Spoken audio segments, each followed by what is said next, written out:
Hai, saya adalah Akbar, perencana keuangan. Di video kali ini kita akan bahas bagaimana cara menolak teman yang mau pinjam uang untuk tujuan yang gak jelas.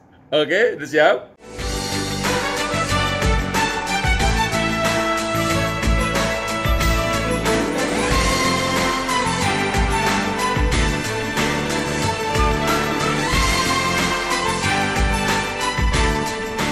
Oke, kalau udah siap. Jadi gini, dalam keseharian ini pasti banyak banget teman-teman yang pengen banget tahu gimana sih caranya, karena dalam kehidupan kita setiap hari pasti ada aja ya temen lah, sahabat lah, atau mungkin bahkan sebenarnya orang yang ya teman kita udah lama nggak ngontek, pasti ngontek kita ada maunya, ada apa-apanya gitu kan.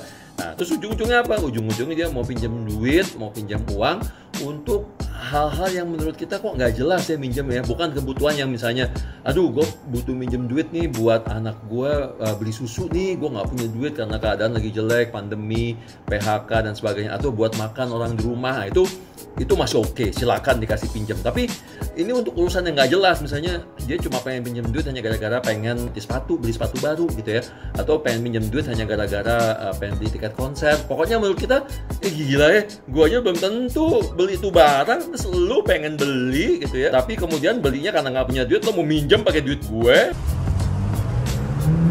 Terus begitu nggak jelas gitu lo mau balikinnya kapan. So, jadi untuk hal-hal yang menurut kalian tidak jelas, ini ada beberapa tips yang bisa kamu pakai ya. Kalian pakai gimana cara menolaknya atau gimana cara menghandle teman tersebut ya. Pertama, udah pasti tolak aja secara tegas. Simple kok ya.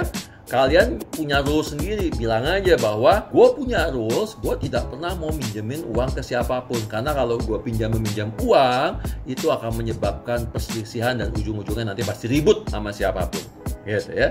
Udah, bilang aja secara tegas, emang tidak meminjamkan uang. Karena kenapa ya? Udah, once kita tegas, selesai gitu ya. So, jadi jangan takut, dan mereka juga nggak bisa ngapa-ngapain kok. Mereka nggak bisa maksa juga. Ya paling dicemberutin, dimusuhin, whatever. Kalaupun dimusuhin juga ya udahlah.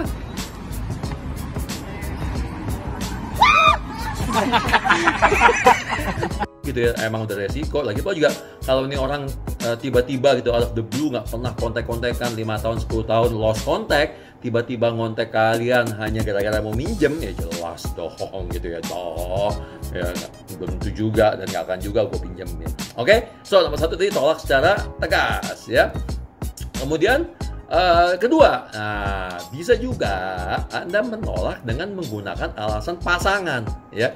Kalau udah menikah bisa dengan pasangan suami atau istri gitu. Kalau punya pacar bisa bilang, oh ya gue mesti ngomong dulu sama pacar gue atau sama tunangan gue gitu ya. So, jadi kalau dengan pasangan, misalnya kalau suami istri pasti wajar lah ya, misalnya, waduh bro, bukannya gue gak mau minjemin, tapi gue mesti diskusi dulu nih sama bini gue nih gitu ya.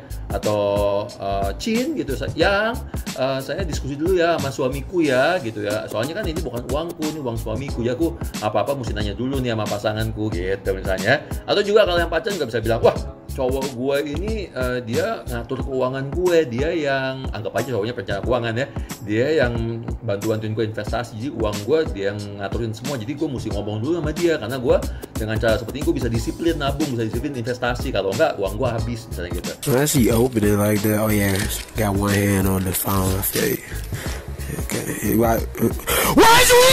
Bisa pakai pasangan sebagai alasan ya. Itu nomor 2. Nomor 3, kamu bisa minta waktu berpikir ya. Tujuannya apa? Tujuannya adalah untuk mengurangi tekanan dalam mengambil keputusan yang cepat gitu. Karena biasanya gini, orang udah mau minjem, dia buru-buru, cepetan dong, bisa nggak lo, tolong bantuin gue dong ini. Terus dia bikin kita dalam posisi yang nggak enak. Aduh lu gimana dong, bisa nggak dong, tolong dong, bantu gue dong, ini dong gitu ya.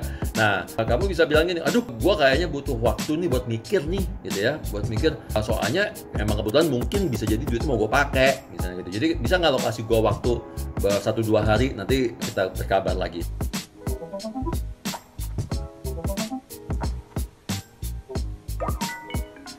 Itu biasanya membuat kita lepas dulu dari tekanan. Paling nggak 1-2 hari Anda juga bisa mempersiapkan alasan yang lain untuk menolak kalau dia masih ngotot mau minjam, ya kan? Keempat, ini alasan yang biasanya sering saya pakai. Ketahuan dong alasan gue ya apa ya. Katakan bahwa dana Anda tidak ada yang liquid. Nah, itu yang biasanya saya pakai. Saya biasanya selalu ngomong gini, waduh bro, karena gini, orang datang ke saya, terus kalau saya bilang, gue nggak punya duit, itu kayaknya hal yang mustahil gitu. Seorang Aidil Akbar dianggap nggak punya duit gitu kan. Padahal kadang-kadang emang gue nggak punya duit juga gitu loh. Belum tentu juga gue punya duit setiap saat. Itu satu. Terus kedua, mereka berpikir bahwa wah Aidil Akbar duitnya pasti banyak, gue bisa minjem sama dia gitu ya. Nah ketiga, memang kita memang udah ada keperluan, dan uang saya, uang gue itu biasanya udah diposting-postingin untuk tujuan keuangan yang lain-lain. Jadi emang udah nggak bisa kepake. So, yang biasanya saya lakukan adalah ketika ada orang datang mau pinjam duit, gue akan bilang, bro, sorry nih bro, bukannya apa-apa. Gue duit ada, tapi semuanya dalam bentuk investasi.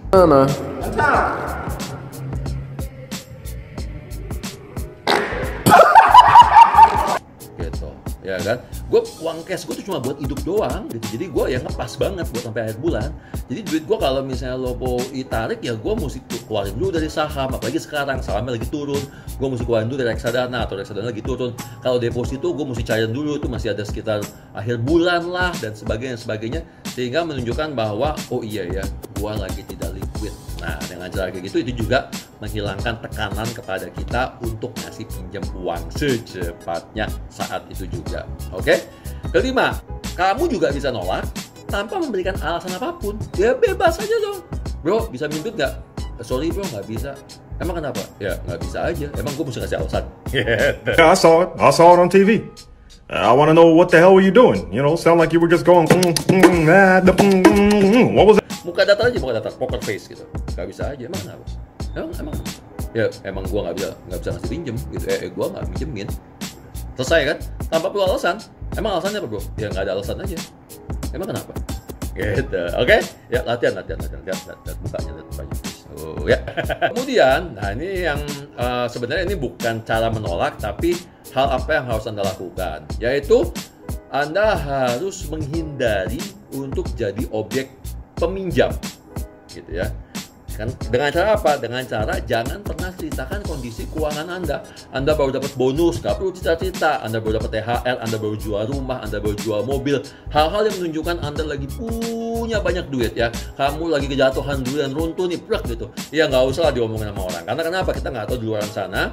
Kalau orang yang memang benar-benar butuh hidup, untuk makan, untuk susu anak, untuk uang sekolah anak, atau ada yang sakit, benar-benar ya, bukan bohong, maka nggak apa-apa, itu layak kita bantu. Tapi kalau kita nggak jelas dia tujuannya apa, semata-mata cuma ada orang di luar sana yang memang hobi aja minjem, dan ketika ditagih, galakan dia daripada kita, gitu kan. Habis itu terus kemudian dia nggak pernah mau bayar utang kita, kemudian dia muncul di sosial media, jalan-jalan ke luar negeri, gitu ya. Terus kemudian dia beli baju baru, beli sepatu baru, dan sebagainya. Ada nggak gitu? Banyak kan? Banyak pasti. Yang curhat di sosial media juga banyak soalnya yang kayak gitu. Oke, so semoga ini bermanfaat. Jangan lupa untuk like dan subscribe, pencet tanda lonceng, dan bagikan video ini ke teman-teman yang lain supaya teman-teman yang lain juga bisa mendapatkan manfaat dari video ini. Oke, setuju?